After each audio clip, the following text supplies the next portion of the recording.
His hand slid over my skin. His breath was hot, forbidden. I did not back away, and he did not stop. My stepfather looked at me in a way he had no right to look at me. The boundary between us disappeared. My fingers touched his lips. Our bodies were too close.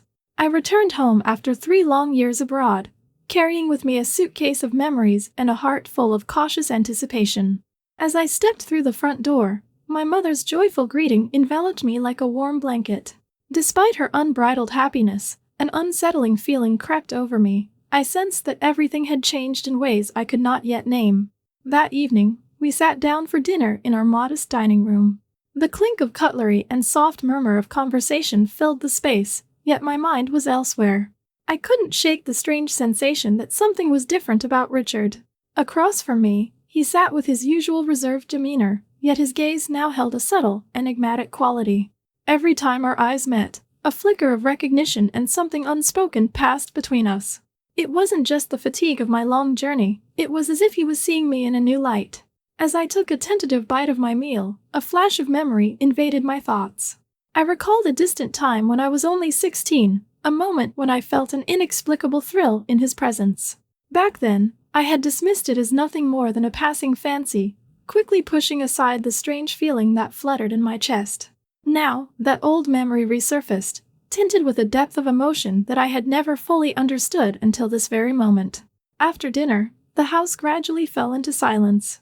My mother retired early, her soft footsteps echoing down the hallway as she went to bed. I found myself restless, unable to settle into the comfort of sleep.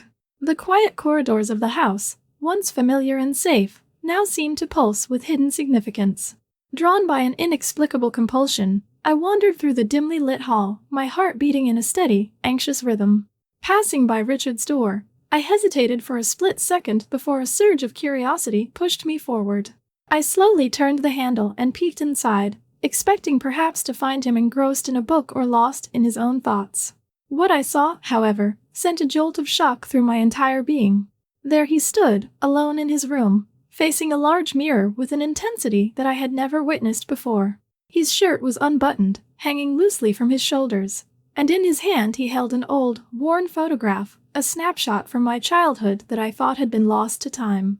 Our eyes met in the reflection of that mirror, and for a long, charged moment everything else ceased to exist. I saw in his eyes a mix of longing and sorrow, a secret that he seemed unable to voice. The atmosphere was thick with unspoken words and unresolved history, the kind of history that ties 2 lives together in ways that defy explanation. In that silent exchange, I felt the weight of the past and the precarious possibility of what lay ahead. "Sophie, you need to go to sleep," he said softly, his voice deep and calm yet carrying an undertone of something altogether unexpected. His words, simple as they were, resonated within me, stirring up emotions I had long buried. I couldn't tell if it was concern or a warning, but his tone left no room for doubt. There was more behind his statement than mere tiredness. Startled and uncertain, I withdrew from his room, my mind a turbulent sea of questions and doubts.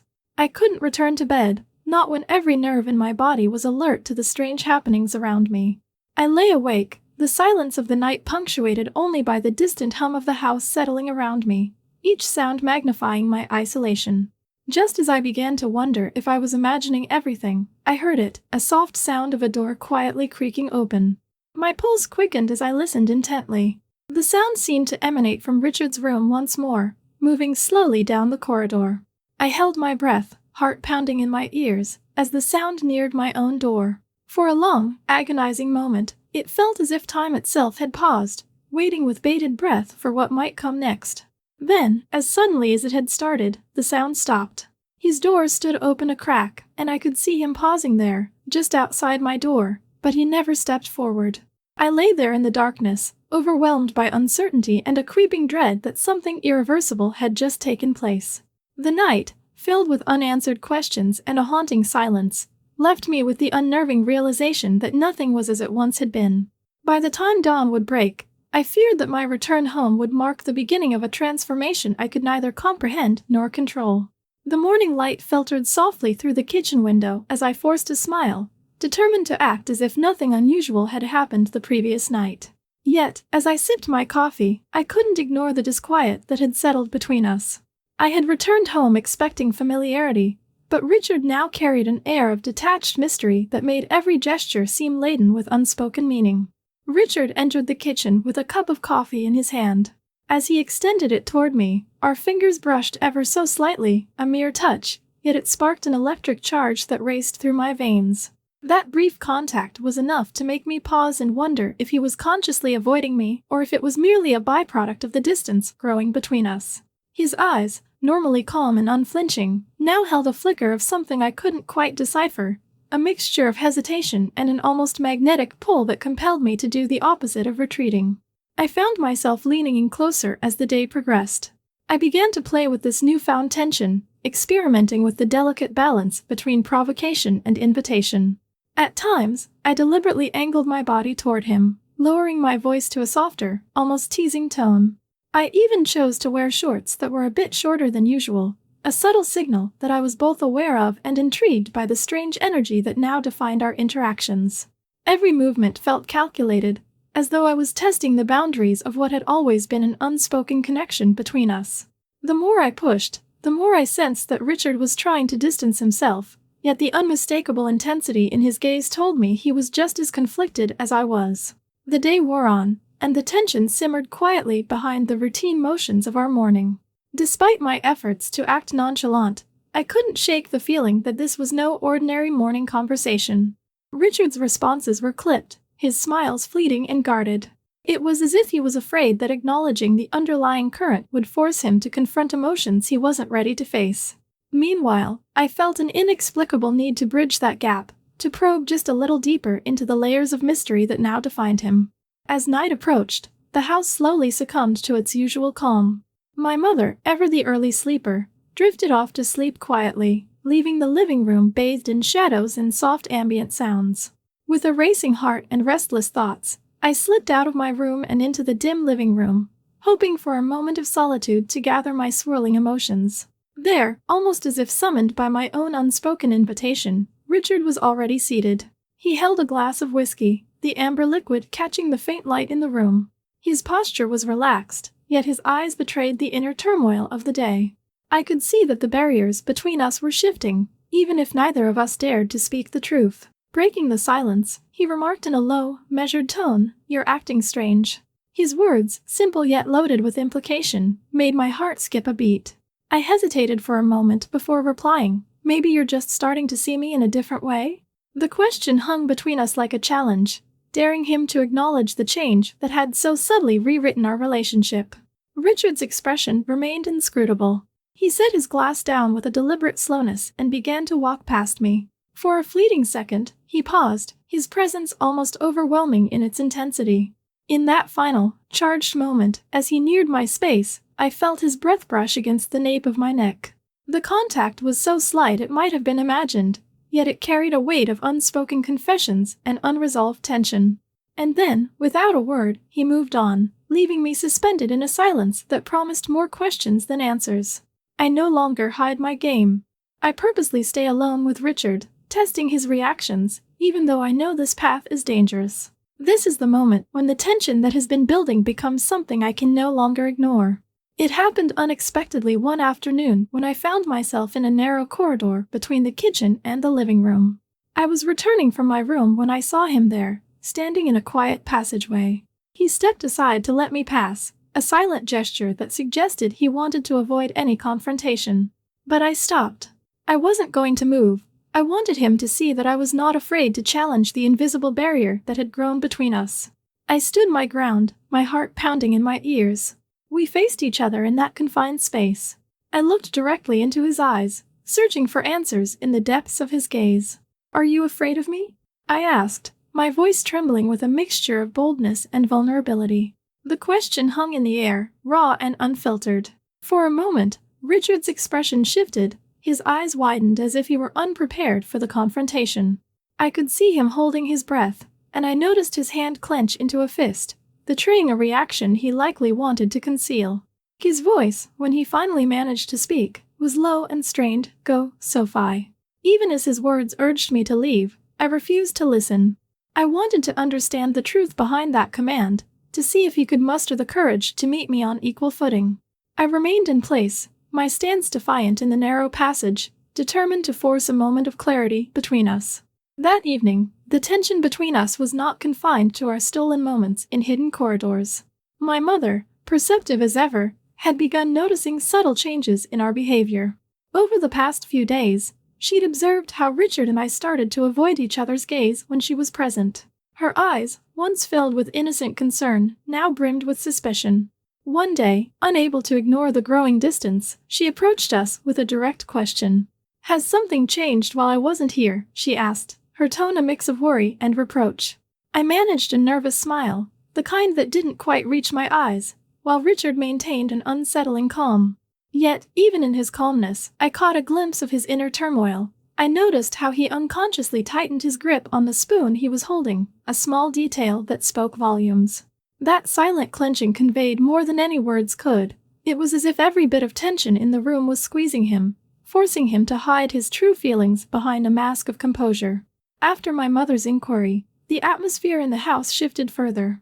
The questions and the unspoken tension between Richard and me became almost unbearable, lingering like a specter over every room we entered. Despite this, I continued to push the limits, testing whether our connection was real or merely an illusion born from repressed memories and unacknowledged desires. Then, late that night, as I sat in the solitude of my room trying to piece together the day's events, my phone buzzed with a new message. The message was brief and startling. "We must stop." The words flashed on the screen, cold and definitive. I stared at it, my mind racing. Deep down, I knew that this was a lie, a false declaration meant to mask the true undercurrents of our relationship. The idea that we should stop was not born out of care or caution, but rather an attempt to control or hide something that neither of us could openly admit. I didn't reply. I couldn't bring myself to accept the notion that our intricate dance of tension and desire could simply be halted by a single message. As I sat there, the weight of that brief, loaded instruction settled heavily over me, leaving me with more questions than answers. The night stretched on, thick with uncertainty, as I mulled over what the message might really signify. I've tried for days to keep the tension between Richard and me under wraps, but lately it's become impossible to ignore. We both deliberately avoid each other when my mother is around, yet that very avoidance only seems to pull us closer. The unspoken attraction has grown into a dangerous game, a game where every look and every accidental touch carries a weight of its own. It happened so suddenly one afternoon as I was walking through the hallway. I was returning from the kitchen with a cup of tea when I inadvertently brushed past Richard. Our hands collided for a split second, a simple, accidental contact that sent a jolt up my arm. In that moment, he spun around as if jolted out of a trance. Before I could react, his hand closed firmly around my wrist. His grip was unexpected, and for a heartbeat, our eyes aloft in a fierce exchange. "Do you understand what you're doing?" Richard demanded in a tone that startled me. The question hung in the air, charged with emotions I wasn't sure I fully understood. I could see the conflict in his eyes, something that wasn't just anger but a deeper, unspoken feeling. "Yes. And you?" I replied softly, my voice betraying both defiance and curiosity. For a moment, everything stood still. Then, as quickly as it had escalated, he released my wrist, stepping back as if the contact had been too intense to bear. I searched his eyes for remnants of anger, expecting to see fury, but instead I caught a glimmer of something more, a mixture of regret and vulnerability that left me shaken. That incident, brief as it was, confirmed what I'd been feeling for some time. Our connection was shifting into dangerous territory. Even as we continued to avoid direct confrontation in front of my mother, each encounter seemed charged with an energy that I couldn't quite place. The silent moments grew longer, and every accidental touch carried the potential to ignite the simmering tension between us. Later that day, I returned to the kitchen to grab my phone, and in my distracted state, I left it on the countertop. I barely noticed its absence until I heard the notification sound echoing in the quiet room. I picked it up, and my heart sank as I read the message from Richard. "I cannot hide this any longer." The words were stark and unadorned, but they carried a weight that made me pause. I felt a mix of apprehension and curiosity. Was he confessing something he'd been holding back? Or was this just another move in our dangerous game? Before I could process the message further, I caught a glimpse of my mother entering the kitchen. Her eyes fell on the illuminated screen of my phone, and for a long moment, she said nothing. I could see her studying me, her expression unreadable, Yet there was a depth in her gaze that told me she was piecing together the hidden truths behind my recent behavior. That silent look was enough for me to understand that she had begun to suspect something was amiss. It was a look that carried both disappointment and a silent plea for honesty, a look that made my stomach twist with guilt and fear. The day dragged on, every moment punctuated by the undercurrent of our secret. The brief, intense encounter in the hallway and the message on my phone replayed in my mind over and over. My thoughts were a tangled mess of defiance, desire, and dread.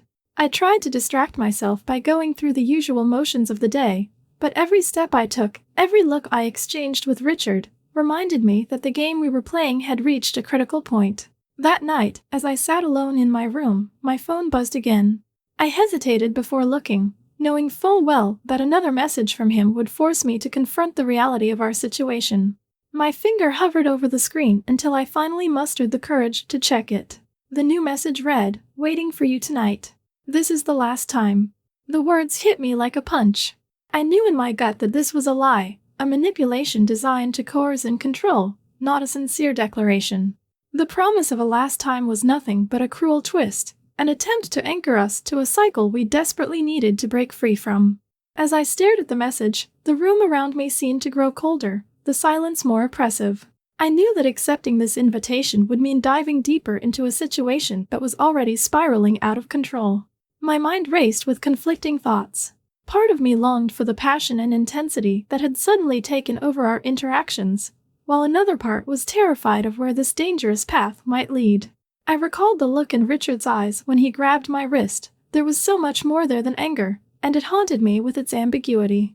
And then there was my mother's silent judgment, a reminder that the truth was slowly unraveling, no matter how hard I tried to keep it hidden. I couldn't bring myself to respond to the message. Instead, I let it sit there on the screen, a bitter testament to the lies we had both been living. In that moment, I realized that our secret was no longer confined to the shadows of our private interactions. It was starting to spill into every corner of our lives, threatening to shatter the fragile balance we had maintained. Deep in the night, I made my way quietly into Richard's room. My heart pounded in my ears as I stepped over the threshold, each footfall echoing my conflicted emotions. The room was shrouded in darkness, save for the soft glow coming from the window where Richard stood. He was by the window, his profile outlined in muted light, and he did not turn as I entered. The silence of the room was palpable, filled with the tension of unspoken secrets and desires that had been building for so long. As I moved closer, Richard's voice broke the silence. "I thought you wouldn't come," he said, his tone a mixture of surprise and something else, something I couldn't quite decipher in the low timbre of his voice. I hesitated for a moment before replying. "I thought so too," a response as guarded as it was truthful. Our eyes met briefly, and in that instant, we both understood that this encounter was more than a simple meeting. It was the culmination of months of simmering attraction, defiance, and the desperate need to confront our hidden truths. We stood only a few centimeters apart, the charged space between us thick with anticipation.